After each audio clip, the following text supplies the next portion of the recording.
Video games can survive and be immortalized for ages, simply from their design, presentation, and gameplay. I'm talking about series like Metal Gear Solid, Resident Evil, Legend of Zelda, Final Fantasy, and of course, Metroid Prime.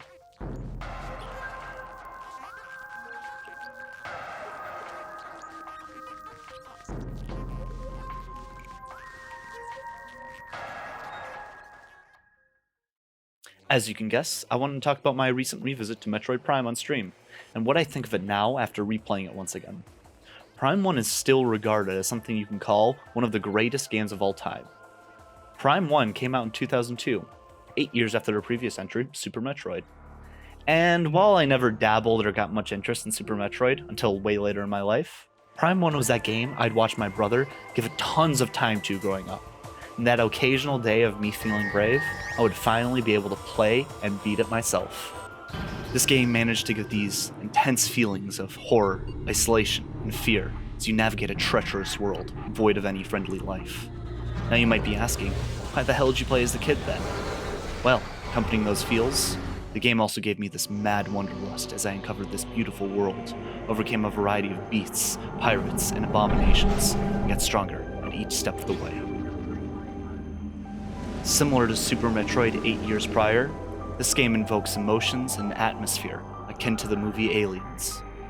A movie defined by its tense, isolated action, contained in a hostile, unknown setting, with a small sense of familiarity and hope between its characters.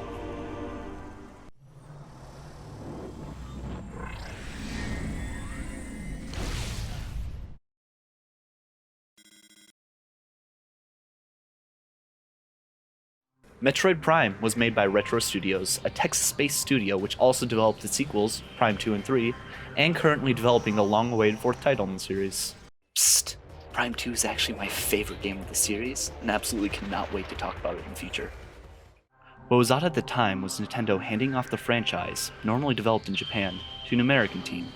This idea is even crazier considering that Metroid Prime was meant to transition the series from 2D to 3D, akin to how Legend of Zelda: Ocarina of Time and its role in the Zelda series.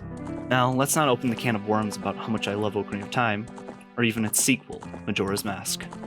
With the fact I consider Prime 2 and Majora's Mask as the best of their respective series, you can begin to see the pattern of my love for the dark sequel that expands on mechanics of the previous game with an emphasis on story.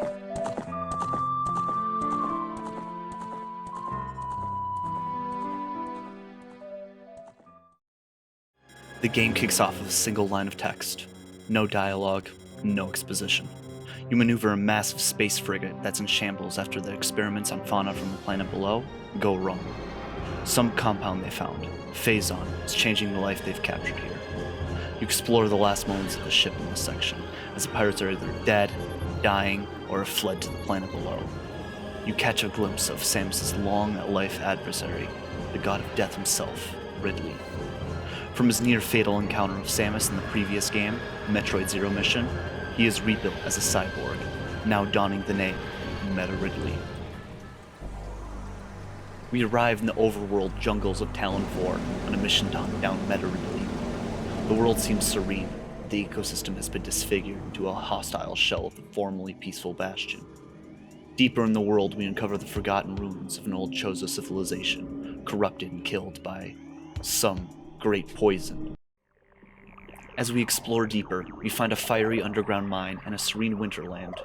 But hidden deep in these lands, spice pirates have settled with fortified bases and research labs. They're digging for something terrible and powerful.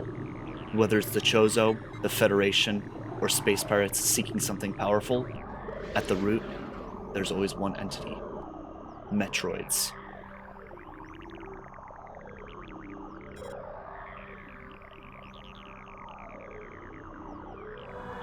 The explorable areas of this planet is comprised of several diverse ecosystems, a jungle overworld experiencing never-ending serene rain, the decrepit Chozo ruins dusty and filled with nauseous plants and toxic water, the icy-cold winterlands of Phendrana, the magma-filled caverns of Magmor, and the desolate space pirate labs and mines underneath a massive crater inhabited by both which is sacred and that which is ungodly.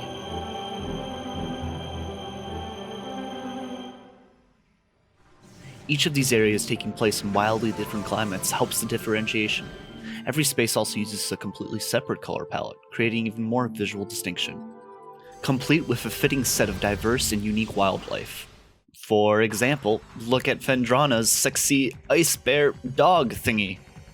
And these hunter Metroids just happily sapping away at their Phazon-infused fungi without a care in the world. And check out these cool looking Phazon rocks. Harmless little rocks.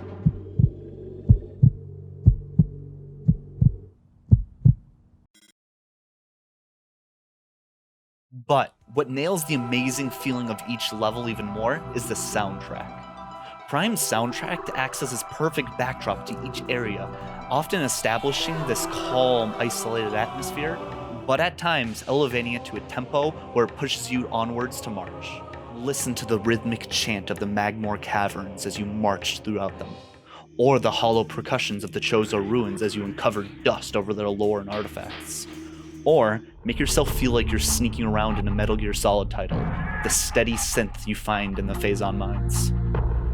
And a lot of these tracks are often remixes or versions of old Metroid tracks, which shouldn't be a surprise, especially considering that it's composed by the same guy who did Super Metroid's music.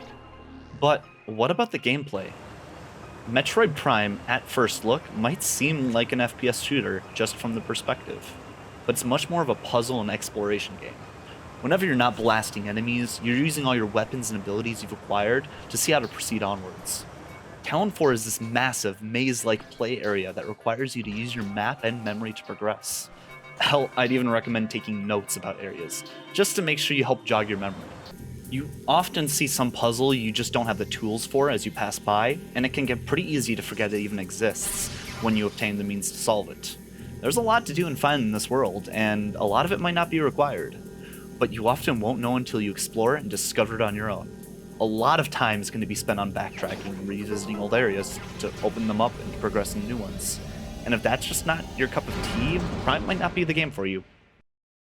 Following the intro, Samus actually loses most of her starting equipment, so the main gameplay flow is about discovering and finding your old equipment scattered about the game world, and eventually surpassing that initial power level by finding new upgrades. This path of upgrades kind of solidifies the gameplay loop of exploring, find an upgrade, use an upgrade to explore more, find another upgrade, and then an occasional boss fight to test out your powers, and give you another snazzy new upgrade. So, following losing your equipment, you start out with the basic power beam and scan visor. The scan visor acts like a different vision mode that lets you scan objects, flora, fauna, and enemies to learn more about them. This information can range from plot to little details about the scanned subject, to even gameplay tips to how to traverse or beat it. It also lets you hack into specific doors or force fields to let you progress. The visor really helps you out in figuring out or remembering specific enemy weaknesses. And a lot of the unique ways to beat an enemy or solve a puzzle kind of stem from the upgrades and abilities you find. The first ability you get is a missile launcher, which sort of speaks for itself. The missile launcher can break apart several features of terrain, quickly do fast damage to some tanky enemies, and eventually you can actually upgrade the ammo count with expansions you find across the land. There are also several beam upgrades you'll find that you can switch from your power beam. The wave beam, for example, shoots electrical waves that can permeate surfaces, activate conduits, and harm specific electric enemies. You also get the ice and plasma beam, which also have their own environmental and enemy interactions. There's also several new suits Samus can acquire to allow her to traverse more volatile areas, move faster in water, or even circumvent certain forms of damage. There's so many abilities in this game, but the biggest thing is Samus's Morph Ball, an iconic upgrade to the Metroid series. Somehow, Samus prefers to contort herself down to a small, ironclad ball rather than crawl. And this ball lets you reach some small, tiny spaces, tubes, and cracks that nobody would ever imagine getting into. Do you like fun physics-based puzzles? Well, get strapped in, because this Morph Ball gives you all kinds of puzzles to play with. Even this ball form gets massive new abilities, like being able to drop bombs, a spider ball that lets you stick to magnetic tracks and defy gravity like some daredevil spider, or even charge up energy to boost up half pipes. That's right, we're sneaking in some Tony Hawk Pro Skater into this game, dudes.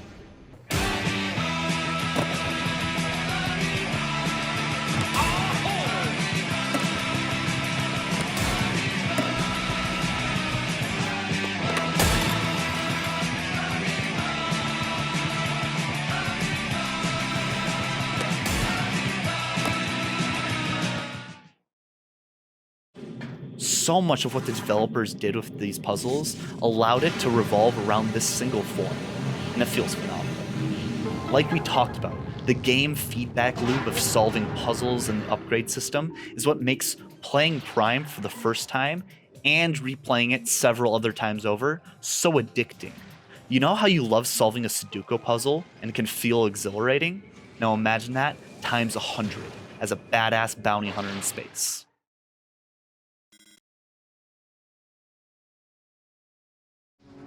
Now, like I mentioned before, combat sort of plays second fiddle to adventuring. Prime's a shooter that only uses one stick for most of the movement, and camera controller for the most part. This means you need to lock on enemies to get most of your movement options for combat. And a lot of these enemies require less skill to beat, more specific solution to beat them. They have explicit weaknesses you can abuse with your upgrades and abilities, and it becomes more of a game of remembering what specifically to use on which enemy. Where enemies can start to get annoying is that every time you move a couple rooms away, enemies respawn in the previous areas. In a game where you're constantly backtracking and retreading new areas, it can get pretty annoying very fast. Where the combat truly flourishes is its boss battles. Several large-scale fights use specific upgrades and techniques in a massive puzzle. These fights are spaced across the story to make every encounter fresh, exciting, and blood-pumping at nearly every event. The feeling of coming across these massive juiced-up horrors is truly to test out if you know how to use your abilities is exhilarating. Almost every single time you beat them, you're even rewarded with a flashy new ability to help you out in the future.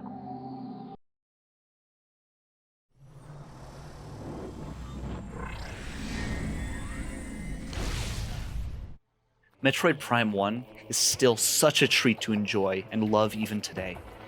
While some aspects of the combat can become annoying, especially with that backtracking element, the constant brain-teasing puzzles and bosses, combined with the fantastic design of the Planet of Talon 4, down to its rhythmic musical beats, makes Prime 1 truly a masterpiece to behold, even in 2021. This game has aged like a fine wine. Now, let's see if Metroid Prime 2 holds up to the same exact standards.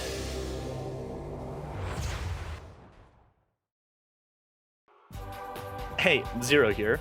Glad you guys enjoyed my video. It's my first kind of essay, expose, retrospective kind of thing that I kind of want to try out for games that I'm playing on stream. I'm probably going to be playing Metroid Prime 2 by the time you see this video, or I finished it and I'm working on my own thoughts on that video game. I stream from 8 to 12, Tuesday to Friday, at least in this current time, and I'm kind of loving it right now. Love for you guys to stop by and share some of my thoughts. Enjoy the atmosphere of all of these kind of games I play.